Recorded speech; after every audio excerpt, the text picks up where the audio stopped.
to my channel Study with me PCMB. അപ്പോൾ ഇന്ന് നമ്മൾ കറണ്ട് ഇലക്ട്രിസിറ്റിയുടെ പാർട്ട് 5 ആണ് സ്റ്റാർട്ട് ചെയ്യാൻ പോകുന്നത്. പാർട്ട് 5 എന്ന് പറയുമ്പോൾ കൺഫ്യൂഷൻ ആയത് ഞാൻ പാർട്ട് 3 പറഞ്ഞായിരുന്നു. പാർട്ട് 4 ഓംസിയുടെ ഡെറിവേഷൻ ആണ്. പ്ലേലിസ്റ്റിൽ അത് കൊടുത്തിട്ടുണ്ട്. ആ പ്ലേലിസ്റ്റിൻ്റെ ലിങ്ക് ഡിസ്ക്രിപ്ഷനിലുണ്ട്. അപ്പോൾ പാർട്ട് 5 നമ്മൾ ഡ്രിഫ്റ്റ് വെലോസിറ്റിയെ കുറിച്ചാണ് പഠിക്കാൻ പോകുന്നത്. ഡ്രിഫ്റ്റ് വെലോസിറ്റി അപ്പോൾ അതൊരു ഡെറിവേഷൻ ആണ്. അപ്പോൾ അതിന് മുമ്പ് നമുക്ക് കുറച്ച് ടേംസ് പഠിക്കാനുണ്ട്. ആ ടേംസിൻ്റെ ഡെഫിനേഷനും കാര്യങ്ങളും ഇക്വേഷനും ഒക്കെ എന്നാൽ നമുക്ക് മുമ്പോട്ട് പ്രൊസീഡ് ചെയ്യാൻ പറ്റുള്ളൂ. അപ്പോൾ അത് 1 by 1 ആയിട്ട് നമുക്ക് നോക്കാം. നമുക്ക് പഠിക്കാനുള്ള ഫസ്റ്റ് ടേം തെർമൽ വെലോസിറ്റി ആണ്. അപ്പോൾ തെർമൽ വെലോസിറ്റി എന്താണെന്ന് നോക്കാം. അതിൻ്റെ ഡെഫിനേഷനാണിത്. Electron gain velocity from surrounding temperature is called thermal velocity of an electron. ഒരു ഇലക്ട്രോൺ അതിൻ്റെ സറൗണ്ടിങ് ടെമ്പറേച്ചറിൽ നിന്ന് ഗെയിൻ ചെയ്ത വെലോസിറ്റിയാണ് നമ്മൾ തെർമൽ വെലോസിറ്റി എന്ന് പറയുന്നത്. അപ്പോൾ ഫസ്റ്റ് ഇങ്ങനെ എഴുതാം, തെർമൽ വെലോസിറ്റി. ഞാൻ തെർമൽ വെലോസിറ്റിക്ക് അങ്ങനെയല്ല, ഷോർട്ടായിട്ട് TE എന്ന് T.B എന്ന് റെപ്രസെന്റ് ചെയ്യാണ്. ഇങ്ങനെയല്ല അതിനെ ഡിനോട്ട് ചെയ്യുന്നത്. ഞാൻ ജസ്റ്റ് ഇത്ര എഴുതുന്ന സമയം കളയാതിരിക്കാൻ വേണ്ടിയിട്ട് ചെയ്യാം.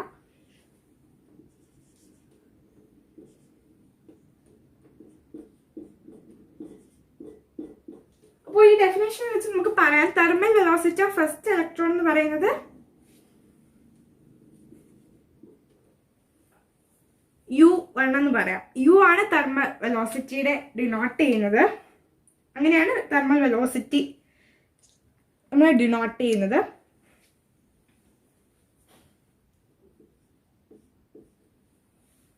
Small letter U. അപ്പോൾ ഇതുപോലെ തന്നെ സെക്കൻഡ് ഇലക്ട്രോണിനെ നോക്കിക്കഴിഞ്ഞാലോ,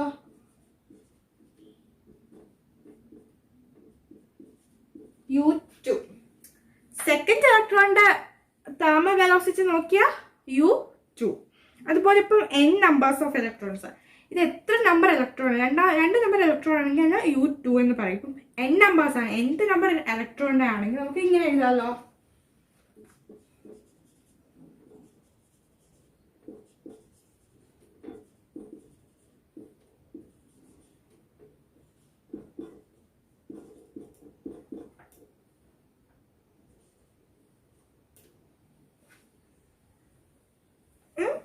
അപ്പോൾ മനസ്സിലായി കാണാമല്ലോ. ഇവിടെ എത്ര നമ്പർ വരണോ അതായിരിക്കും ഈ യുവിൻ്റെ സഫിക്സ് ആയിട്ട് വരുന്നത്.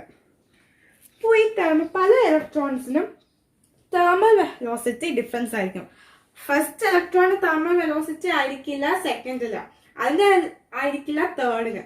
അപ്പോൾ അങ്ങനെ ചെയ്യാൻ നമുക്ക് ആവറേജ് എടുക്കേണ്ടി വരും. ആവറേജ് തെർമൽ വെലോസിറ്റി എടുക്കേണ്ടി വരും. അപ്പോൾ ആവറേജ് തെർമൽ വെലോസിറ്റി നമുക്ക് നോക്കാം.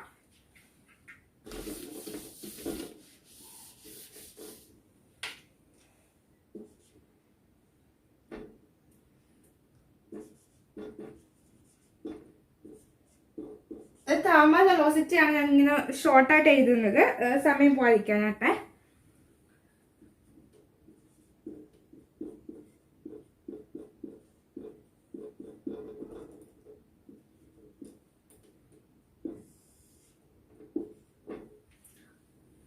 ഇങ്ങനെയാണല്ലോ നമ്മൾ ഏതെങ്കിലും ഒരു സാധനത്തിന്റെ ആവറേജ് എടുക്കുന്നത്.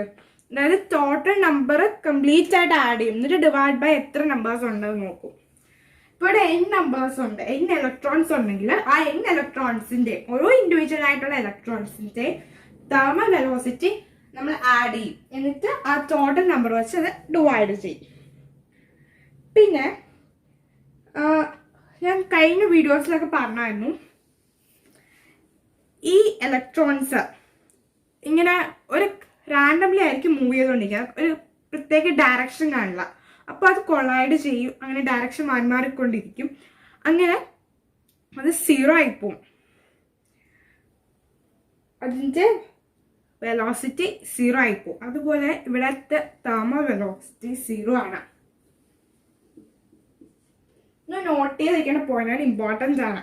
Average thermal velocity of an electron is 0 when no electric field or potential difference is applied. Figure വെച്ച് പറഞ്ഞാണ് ലാസ്റ്റ് വീഡിയോയിൽ ഇങ്ങനെ വരച്ച് ആറ്റംസ് ഒക്കെ വരച്ചിട്ട് ഇപ്പൊ ചുമ്മാ ഒരു ഇത് വെച്ചിരിക്കുകയാണെങ്കിൽ ഇങ്ങനെ ആറ്റംസ് വെച്ചിട്ട് അത് ഇലക്ട്രോൺസ് ഇങ്ങനെ മൂവ് ചെയ്തുകൊണ്ടിരിക്കുകയാണെങ്കിൽ അത് നെറ്റ് 0 ആയിപ്പോവും. അപ്പൊ എന്തെങ്കിലും ഒരു ബാറ്ററിയിലോ അല്ലെങ്കിൽ ഒരു സെല്ലോ എന്തെങ്കിലും ഒരു കണക്ട് ചെയ്താലേ അതിൽ പൊട്ടൻഷ്യൽ ഡിഫറൻസ് വന്ന് 0 അല്ലാതെ നമുക്ക് ആഡ് ചെയ്തെടുക്കാൻ പറ്റുള്ളൂ. ക്യാൻസൽ ചെയ്ത് പോകും പ്ലസ് നെഗറ്റീവ്. അങ്ങനെ ഒന്നെങ്കിലും നമുക്ക് പ്ലേറ്റ് വെച്ച് കണക്ട് ചെയ്യാം, അല്ലെങ്കിൽ സർക്യൂട്ട് കണക്ട് ചെയ്യാം. അങ്ങനെ ഫിഗർ വെച്ച് കാണിച്ചിട്ടുണ്ടായിരുന്നു. അപ്പൊ അതുപോലെ തന്നെ ഇവിടെ ആവറേജ് തെർമൽ വെലോസിറ്റി 0 ആണ്. അപ്പോൾ ഇത്രയേ ഉള്ളൂ തെർമൽ വെലോസിറ്റിയുടെ. അപ്പോൾ ഇനി സെക്കൻഡ് ആണ് ഫ്രീ പാത്ത്. ഇത് കുറച്ചും കൂടി നിങ്ങൾക്ക് ഫെമിലിയർ ആയ ടേം ആണെന്ന് തോന്നുന്നു. അപ്പോൾ ഫ്രീ പാത്ത് എന്താണെന്ന് വെച്ചാൽ ഇങ്ങനെ ഇലക്ട്രോൺസ് റാൻഡംലി മൂവ് ചെയ്തുകൊണ്ടിരിക്കുകയല്ലേ ഒരു കണ്ടക്ടറിൽ. ഇലക്ട്രിക് ഫീൽഡോ പൊട്ടൻഷ്യൽ ഡിഫറൻസ് അതിനകത്ത് ഇല്ലാത്തതുകൊണ്ട്. അപ്പോൾ സപ്പോസ് ഒരു ഇലക്ട്രോൺ ഇങ്ങനെ വന്ന് കൊളൈഡ് ചെയ്ത് വേറെ വെള്ളത്തിൽ വെച്ച് അങ്ങനെ അതിന്റെ മൂവ്മെന്റ് ഇങ്ങോട്ടായി പോയി.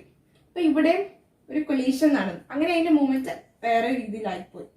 പിന്നെ അടുത്ത കൊളീഷൻ ഈ നടക്കുന്ന ഈ കൊളീഷനിൽ നിന്ന് ഈ കൊളീഷനിലേക്ക് പോകാനുള്ള ലെന്ത് ഈ ഇതിനെയാണ് നമ്മൾ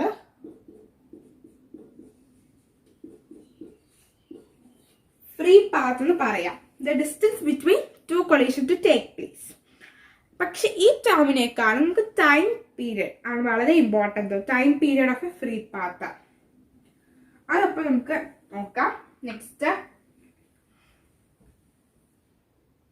അപ്പോൾ അതിന്റെ 2 ഡെഫിനിഷൻസ് ആണ് ഞാൻ എഴുതിയിട്ടുള്ളത്. First the time period between 2 successive collision. ഈ ടൈം പീരിയഡ് നമ്മൾ സ്മോൾ ആയിട്ട് ടി വെച്ചിട്ടാണ് ഡിനോട്ട് ചെയ്യുന്നത്. അല്ലെങ്കിൽ the time period of an electron to cover free path. ഒരു കൊളീഷൻ കഴിഞ്ഞ് അടുത്ത കൊളീഷനിലേക്ക് പോകാനുള്ള ആ പാത്തിനെയാണല്ലോ ഫ്രീ പാത്ത് എന്ന് പറയാം. അപ്പൊ ആ കൊളീഷനിൽ നിന്ന് അടുത്ത കൊളീഷനിലേക്ക് നടക്കാൻ എടുക്കുന്ന ആ ഒരു ടൈം പീരിയഡിനെയാണ് നമ്മൾ ഇവിടെ റെപ്രസെന്റ് പറയുന്നത്. അപ്പോൾ അത് പലതിലും പലതായിരിക്കും. ഇപ്പോൾ സപ്പോസ് നമ്മൾ എക്സാമ്പിൾ എടുക്കുകയാണെങ്കിൽ ഇത് ഒരു ഇലക്ട്രോഡ്, അത് കൊളീഷൻ നടക്കുകയാണ്. കൊളീഷൻ നടന്ന ഡിസ്റ്റൻസ് ഇങ്ങോട്ടായി. അപ്പോൾ ഈ എടുത്ത ഡിസ്റ്റൻസ് T1 ആണെന്ന് വെച്ചോളൂ. അപ്പൊ സെക്കൻഡ് ആയിട്ട് അത് പിന്നെയും കൊളൈഡായി അടുത്തൊരു ഡയറക്ഷനിലേക്ക് പോവാണ്, ഇങ്ങനെ പോവാണ്. വീണ്ടും ഇവിടെ കൊളീഷൻ നടന്നു. ഇത് ടൈം എടുത്തത് T2. പിന്നെയും ഒരു കൊളീഷൻ നടത്തും. അപ്പൊ ഇവിടെ എടുത്തത് T3 ആ ടൈം ടേക്കൺ. അപ്പോൾ ഇത് പലതിലും ഫസ്റ്റ് ഇലക്ട്രോഡ് സെക്കൻഡ് ഇലക്ട്രോഡ് വെച്ച് നോക്കുകയാണെങ്കിൽ പലതിലും പലതായിരിക്കും. അപ്പോൾ ഇതിന്റെ ആവറേജ് നമ്മൾ നോക്കണം. നേരത്തെ നമ്മൾ എടുത്തില്ല തെർമൽ വെലോസിറ്റി പോലെ, അതുകൊണ്ട് ഇതിന്റെ നമ്മൾ ആവറേജ് എടുക്കേണ്ടി വരും.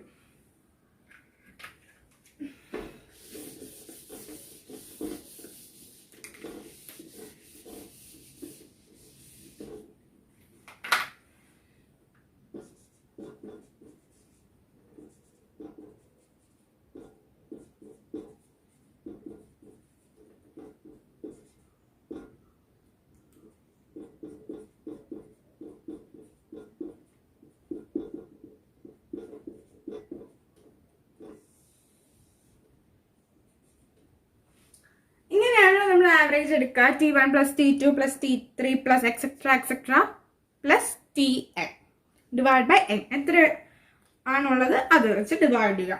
അപ്പോൾ ഈ കിട്ടുന്നത് ഇതിന്റെ ആൻസർ എന്ന് പറയുന്നത് നമുക്ക് 2 എന്നാണ് എഴുതാം.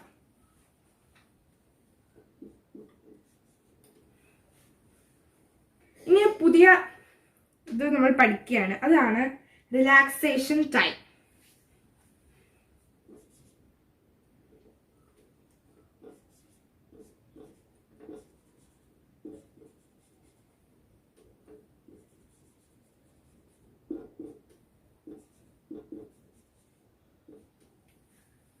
ഇതൊക്കെ നമ്മുടെ ഡ്രിഫ്റ്റ് വെലോസിറ്റി ആ ഇമ്പോർട്ടൻ്റ് ആയിട്ടുള്ള ഡെറിവേഷനിൽ യൂസ് ചെയ്യേണ്ട കാര്യങ്ങളാണ്. അപ്പോൾ അതാണ് പറഞ്ഞു തന്നത്. ഇനി നമുക്ക് റിലാക്സേഷൻ ടൈമിന്റെ ഡെഫിനിഷൻ നോക്കാം. The average time interval between successive collision of electrons with atoms or molecules in the conductor. ഇത് എക്സ്പ്ലെയിൻ ചെയ്ത കാര്യങ്ങൾ മനസ്സിലായി കാണും, നേരത്തെ തന്നെ മനസ്സിലായി കാണും എന്താണതെന്ന്. Average time interval collision പിന്നെ with of electrons with atoms or ions in the conductor. അപ്പോൾ ഇതാണ് റിലാക്സേഷൻ ടൈം. ഇനി നമുക്ക് ലാസ്റ്റ് ഡ്രിഫ്റ്റ് വെലോസിറ്റിയുടെ ഡെഫിനേഷൻ നോക്കാം. ഡെറിവേഷൻ നോക്കുന്നതിന് മുമ്പേ എന്താണെന്ന് അറിഞ്ഞിരിക്കണ്ടേ, അതിൻ്റെ ഡെഫിനിഷൻ നോക്കാം. അപ്പോൾ ഡ്രിഫ്റ്റ് വെലോസിറ്റിയുടെ ഡെഫിനിഷൻ ആണിത്. Drift velocity may be defined as the velocity with which a free electron, in addition to its random motion, gets drifted under influence of an external electric field in a conductor. അപ്പോൾ ഇത്രയേ ഉള്ളൂ. അപ്പോൾ ഇനി അടുത്ത drift velocity derivation ആണ്. അത് വളരെ important ആണ്. ഇത് ഡെഫിനേഷൻ അത്ര ഇമ്പോർട്ടൻ്റ് അല്ല, ജസ്റ്റ് ഒന്ന് എന്താണെന്ന് പറയാനായിട്ട് കാണിച്ചതേ ഉള്ളൂ.